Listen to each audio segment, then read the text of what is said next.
Assalamu алейкум, бүгін сіздер менен кейк попстың жасалу жолын көргөзүп берейин. Бул жерде менде белый реканын фисташковый творогу жана 33% сливки, сахарный пудраны колдондум. Буга чейинки жүктөлгөн видеодо трайфлдын жасалган рецепт боюнча жасалган бисквитти, шоколадный бисквит колдондум. Экөөнүн жакшылап аралаштырып алабыз. Кааласаңыз бул жерде ванильный бисквит менен красный бархатты да колдонсоңуздар болот. Кремди болсо өзүңүз жакшы көргөн сгущенка менен сливочный маслодан аралаштырсаңыздар болот. Сливочный маслоңуздар жумшак комнатный температурада болуш керек. Бул жерде белгилүү бир кремдин же бисквиттин көлөмү жок, өлчөм граммовкасы болбойт. Болгону бир аз жумшак, формасын кармай турган деңгээлде болгучаңды көз өлчөм менен кошулат.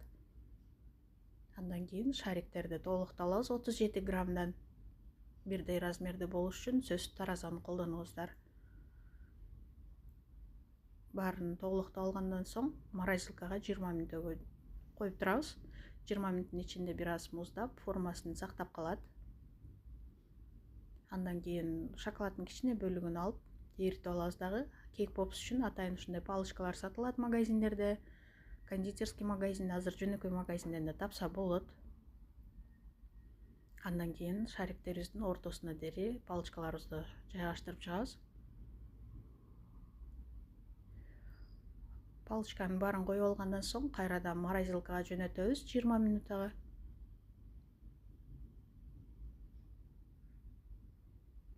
Ал аралыкта биз шоколадыбызды эритебиз. Шоколаддын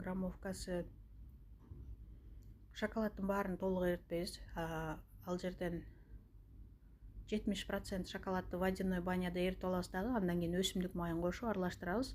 Калган шоколадды кошуп аралаштырып алабыз. Ошондо шоколадыбыз темперированный шоколадка окшоп калат дагы, колго жабышпай турган болот. Шариктерибиз бат өзүнүн формасын сактап калат, шоколаддар кургап калат. Посыпкаңыз майда болсо ушинтип сразу сеип алсаңыздар болот.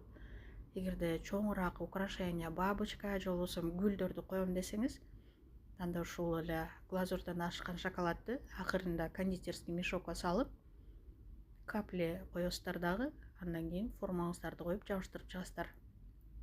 Негизи балдардын аябай жакшы көрүп жеген шириндиги болуп эсептелинет.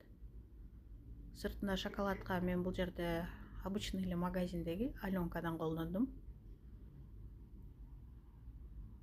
Сөз жасап көрүңүздөр, сиздер үчүн пайдалуу болду деген үмүттөмүн.